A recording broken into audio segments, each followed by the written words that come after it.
Say hello. Hello. Good morning. Good morning. Welcome to our day. Welcome to our Oh, good boy. day. Our day, rock and roll. That was the best.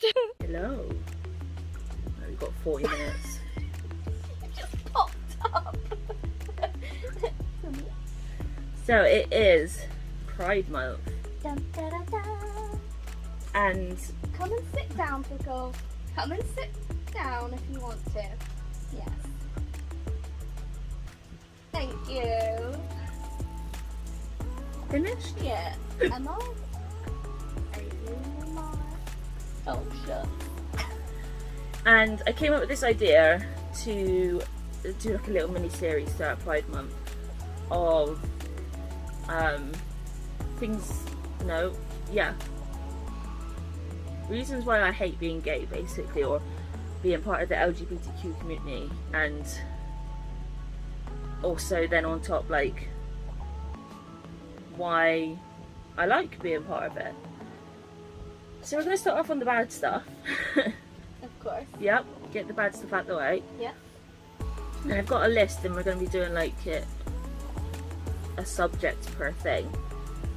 So the first bit is the constant having to come out, and just coming out to begin with. We shouldn't have to come out. Straight people don't come out. They just live their life and wow, here's my partner. And yet, if you're part of the LGBTQ plus community, it's kind of thought of that you have to. Yeah. You have to identify yourself. You have to identify your sexuality and things like that before you bring home a partner or think about introducing them to your family or even thinking about dating. And it's like, And if your identity changes, you have to come out all over again. yeah. And because there are many people that you're in teenagers and you kind of question your sexuality, like, am I gay, am I straight, am I bi? And then obviously when you become a part of the LGBTQ plus community, it kind of like opens up a door to all these other labels. And it's, if you find yourself identifying with a different label, you feel like you have to come out. You can't just live your life like it, which can be so difficult for people, especially if it's not really that accepting just being gay. If you come out as like pansexual or non-binary or transgender, it's like a whole nother level of coming out. Wow! Bless you, Alba. Oh, goodness me. And the other thing is when you're filling out forms, or I don't know, what's an example of, like, say if you're in a hospital and someone says, and who's your next of kin, and you put like you say your partner, and maybe like if you're female or identify as female, like then they'll be asking, oh, what's his name, is that your husband? And it's like, no. Why does it have to be assumed that it has to be a male figure when it doesn't have to be? And like maybe if you're a male, whatever, is that your wife? And it's these constant things. It's so frustrating. And for Soph and I, we often get, for me, I'm the mother. I And think because you're in a wheelchair, you have paler hair, especially when you've bleached it, you get it more so. yeah, If it's quite pale, like more of like a white blonde sort of colour, you quite often get comments saying, about you being my mum, and like even companies like the wheelchair services people, even they said to me that we're here to look at your mum's wheelchair, and I was just like, I'm sorry? What? Like, actually no, you know that she's my wife. Yeah. So why are you saying? And you know her age, like they know her age because it's on the paperwork. Yeah. So it's just like that's for people that are aware of your age and aware of your sexuality because it's on a form. And then there's people like when we had the bed delivered, the second time when they gave the second one because the first one was broke. Can I just move that? Just to clarify, this is a lint roller. They were like, we've given the instructions and the box with all the screws and nuts and whatever to your daughter. And I'm like, that's not my daughter. No. That was the first time we got the bed, but that's irrelevant. Yeah, and even then it's like, okay, fine, they don't understand, like, they just see me, a fat blob, like, on the mattress on the floor, blonde hair, oxygen. And okay, yeah, fine. But if you're in a situation like that, don't use identifying features. Just turn and say, we gave it to the other person downstairs. Or even if you have to, just turn and say, I gave it to the lady downstairs. Yes, that's still using a label, but it's so frustrating when I get called a mum, with the fact that we have been trying to conceive for so long.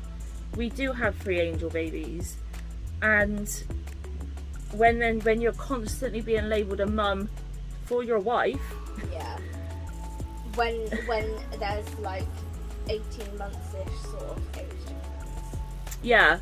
And it's like, really? Do we look that different? It's just... Or similar at the same time.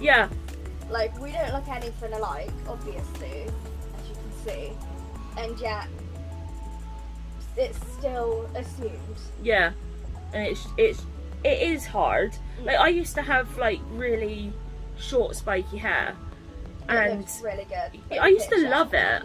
If I find one, I'll put it in. I can find it. But I constantly kept being called a bloke. And I remember this one time when I was in Asda, which, if you're not in the UK, it's like a supermarket. And I think it's the equivalent of Walmart. Yeah. We were at the till, and the cashier was like... Stop itching with a little camera. Good girl. He literally... Is that all, sir? Would you like anything else, sir? Here's your change, sir. And we said it every single time. I'm not a man. I'm not a man. And he just kept referring to me as a man. And like back then I was skinny. I had boobs in the right place. I mean, they weren't the biggest boobs, but they were very obvious. Like, you could tell that you were like female. Had a female body. But constantly being called like a male when I'm not, it is difficult. And but then like there's also the flip side, maybe if like for Soph's non-binary, bless you, for Soph to constantly be called a female, Soph's then having to constantly come out time and time again and be like, I don't identify as a female. Because from my experience, whenever, like, I do it even myself sometimes, and I refer to myself as she, and it makes me feel physically uncomfortable and like just, I don't know how to explain it. It just makes me feel physically uncomfortable, and bless you, and hearing other people refer to me as female as well, it just doesn't feel right. But at the same time, there are some situations that I just feel like I can't correct people in. No. So then there's also the flip side that you have to decide, should I come out to this person for every single person that gets it wrong or anything.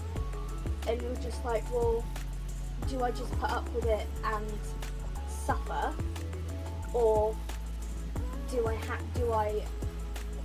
sort of start that whole conversation?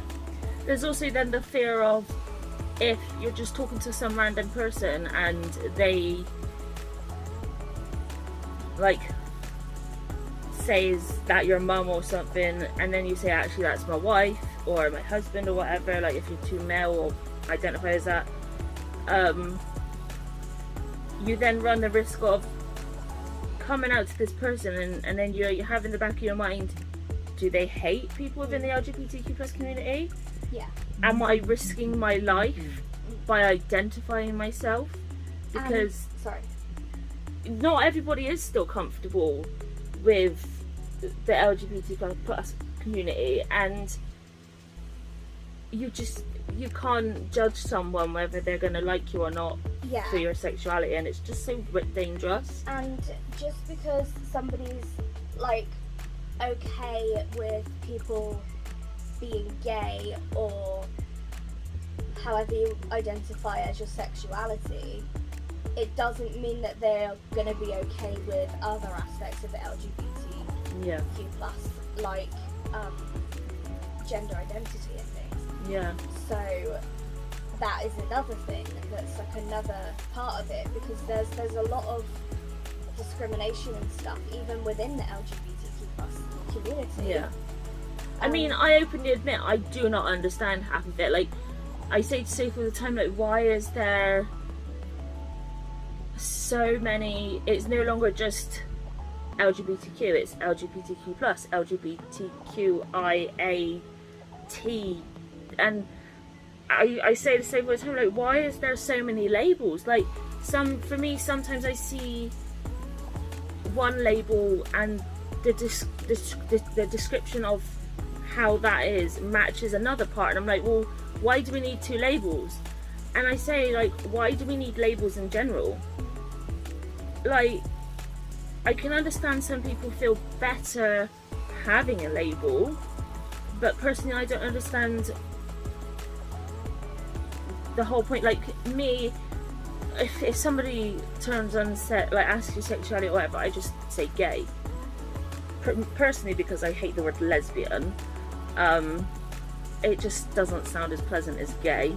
But like, I personally don't identify with anything. I know that I'm within that community.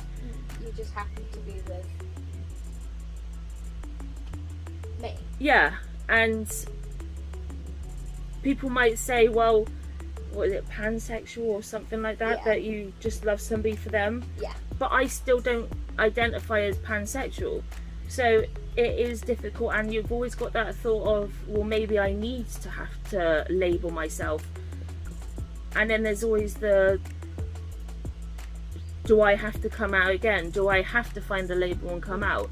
So like with Soph, when Soph identified as non-binary, obviously it was a tough subject with some family members, and it still is. Yeah. And I think for me, I don't know for you, but I know for me, if that was the case, I couldn't be my authentic self, because I would, like, if I had to identify as something, I would kind of feel like I would have to physically show that, or have to constantly correct somebody, and if it causes arguments, it's like, but am I pushing somebody away just because of my sexuality? And yes, it's all these things that are so hard for people that are within our community, that straight people get it really easy in that sense. Yeah, straight cis people particularly. Yeah, because they don't have to label themselves, really. They don't have to explain or worry whether what you're going to say is going to make that person flip out, and it doesn't cause family rifts. And I mean, I'm not saying that all straight cis people do get it easy, because obviously we know that that's not true. yeah, but the struggle of,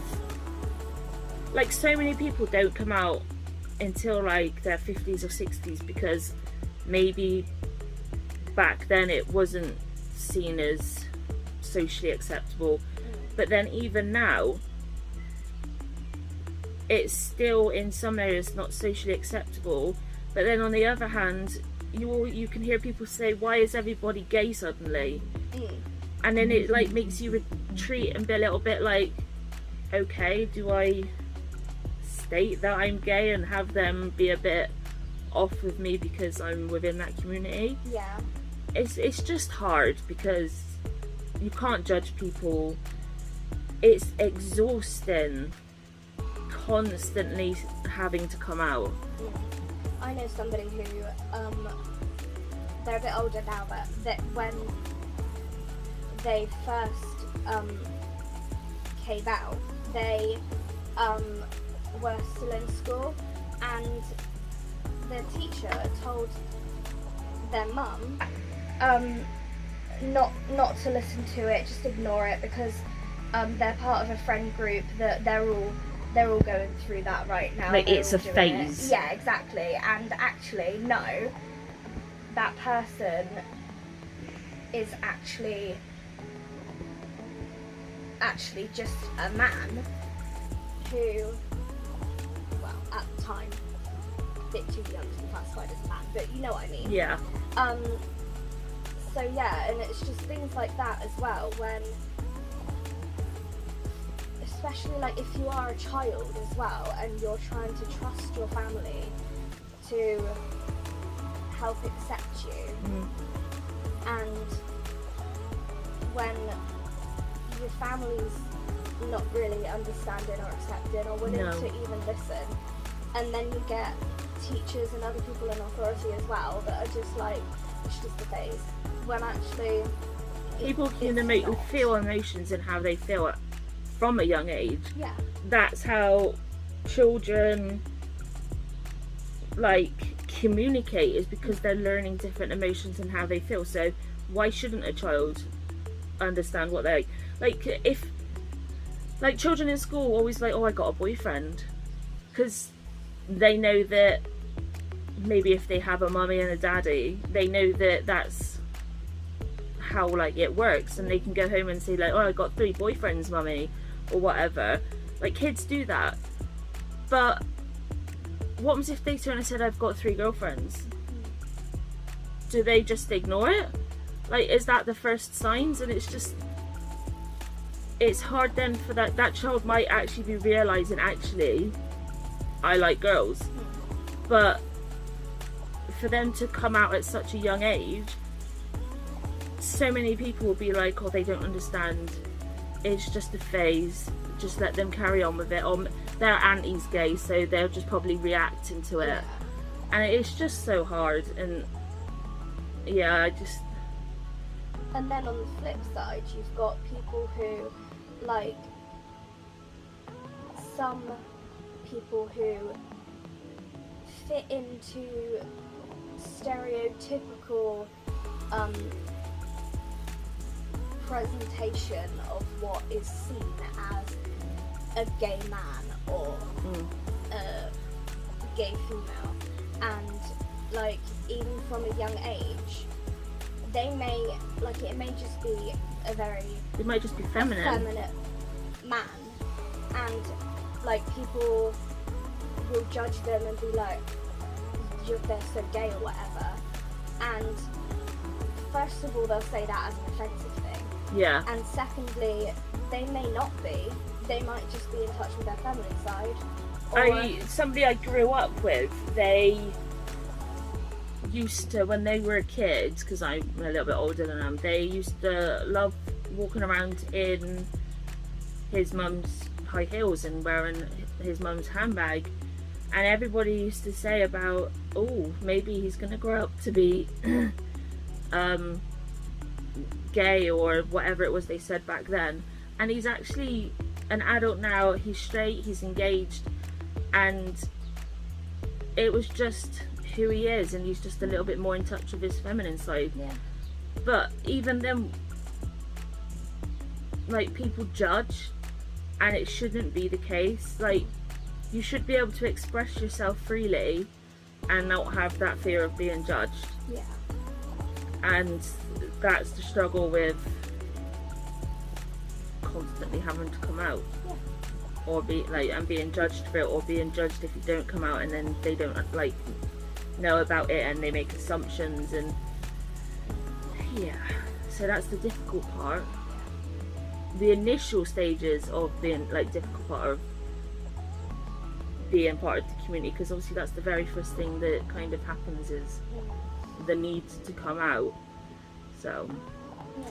And so if you're in an experience of someone tries to come out to you, please just be calm and actually listen to them. Don't immediately say the first thing that comes out your mouth, for one, yeah, because that may not always be the best reaction. no, and even you may regret that. Yeah. But when it's things that is something that you can't control, it's, yeah, just please just be kind and listen to people. Yeah, and if you are still in the closet, per se,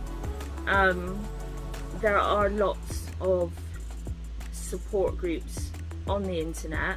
Both, like, there's loads of Facebook groups, but even if you just type into Google about support groups and things like that, it can come up with a whole host of people that can support you coming out, or support you to try and understand your feelings and just kind of help you through that stage in your life. And just know that if you do identify within that community, it's not a bad thing. No. Like, it's something to be proud of, the fact that you know how you feel, you know how you identify with, and you should be proud of that. Don't be ashamed because you're gay or something like that and it's not seen right within your community. Yeah. Like, it's your life. Yeah, and even if you don't 100% know how you feel, but you know that maybe you know that you're not straight and you're not, or you're not cis, or whatever, just, that's fine. yeah, just know that you are okay and there is nothing wrong with you. And if even, like with me, if you don't fit into a label, that's not bad. It's not a horrible or terrible thing. It just happens to be that you either don't want to fit into a label, or you just don't fit into one. There's not necessarily a label for everybody. Yeah. And that's okay. Be, yeah. So that's our thoughts on first episode of Why I Hate Being Gay. So yeah, we do have, I think there's like at least 4 more reasons for why we hate it, but there are flip sides of why we like it. So yeah, you have to subscribe, follow, whatever, do all that weird YouTube stuff to be able to see the rest of the videos. And happy Pride Month. Yay! This year is celebrating 50 years in the UK from the first Pride March, which happened on July 1st, 1972 in London. Yeah, So, which is why we're really confused about the fact that why it's June. it's Pride Month in June. The only thing I can think is that it's the run-up to that. But yeah, that's irrelevant. Yeah. So, thank you for watching.